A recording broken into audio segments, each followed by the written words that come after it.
હવે જે ચોથો ઓર્ડર હતો ને એમાં આપણે ઘણા બધા ઓર્ડર આવી ગયા હતા, લગભગ 60થી 65 બોટલના ઓર્ડર હતા. એટલે એ બોટલ હે ને આપણે એકસાથે તેલ તૈયાર નહોતા કરી શક્યા, તેલ અને શેમ્પૂ, એટલે એ ઓર્ડર આપણો અધૂરો હતો. તો અડધા લોકોને તેલ અને શેમ્પૂ બે પહોંચી ગયું છે, અને બાકીના જે લોકો છે ને એમના માટે થઈને જો નવું તેલ બનાવવાનું છે. જો આપણી દૂધી આવી ગઈ છે, આપણા જાસૂદના ફૂલ છે, પછી આ છે એ લીંબુના ફૂલ છે, આ આપણું જે કુંવારપાઠું કહીએ એ છે, ત્યાર પછી આ મીઠો લીમડો છે, આ કડવો લીમડો છે, અને આ છે સૂકેલો લીમડો છે, અને એ મીઠો લીમડો છે. બરાબર, આટલી ઔષધિ છે તે આપણી જે તાજી અને ફ્રેશ લે છે ને એ લે છે.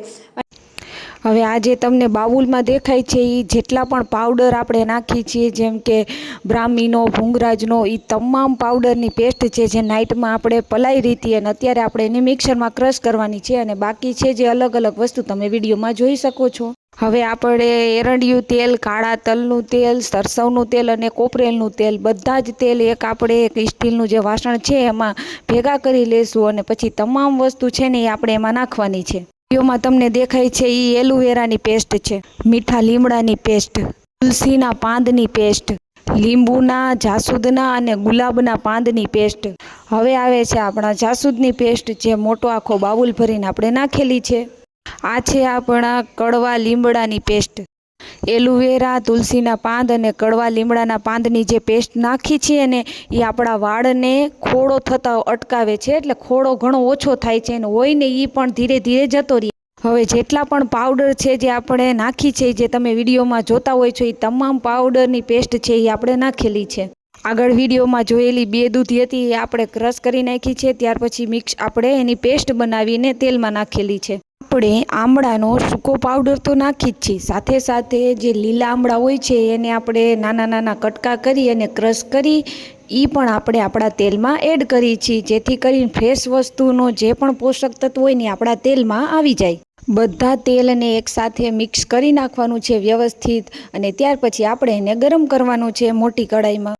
તમારા બધા લોકોનો ઘણો સાથ સહકાર્યો છે, એટલે અમે લોકોએ વધારે તેલ બનાવવાનો ઓર્ડર હતો, મોટી કઢાઈ પણ લઈ લીધી છે અને જેને આપણે ચૂલા ઉપર મૂકી દીધી છે. અને આ છે જો આપણું કોપરેલ તેલનું 5 લીટરનું મોટું આખું ડબલું, જે આપણે વધારે ઓર્ડર તૈયાર કરવો છે તો વધારે ઓઇલ નાખવા પડે. તો આપણે જો ઓઇલ બનાવવાની જે પ્રોસેસ હતી એ પૂરી થઈ ગઈ છે ને હવે આપણે જે ચૂલા ઉપર ગરમ કરવાની પ્રોસેસ છે એ શરૂ કરી દીધી છે. એક નાનું સ્ટીલનું વાસણ છે ને એમાં તો આપણે ઘણા બધા તેલ એડ કર્યા જ હતા, સાથે સાથે આ કઢાઈમાં પણ તેલ એડ કરવાના છે, કારણ કે ઘણા બધા તેલ હોય ને એ નાના વાસણમાં ન સમાય, એટલે બીજા જે વધારાના તેલ હતા ને એ અમે કઢાઈમાં એડ કરી છીએ અત્યારે, જે તમને વિડીયોમાં દેખાય છે.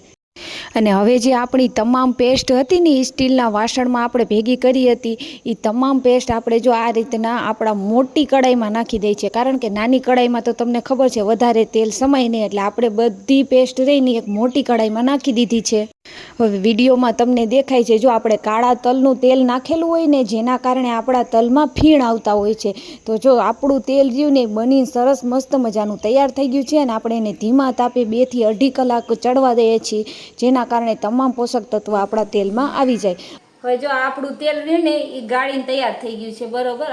અરે જો આ આટલી બધી જડીબુટી છે, હવે તમે જોઈ શકો છો અહીં સુધી આપણું તેલ છે, આ તેલનું નિશાન તમને દેખાય છે, બરોબર.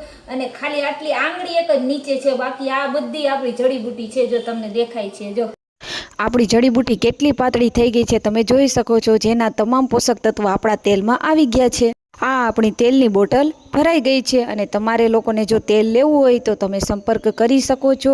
આવજો, ફરી મળીશું. રાધે રાધે, જય શ્રી કૃષ્ણ. અને તમારો કાંઈ પણ પ્રશ્ન હોય તો મને પર્સનલ મેસેજ કરીને તમે પૂછી શકો છો.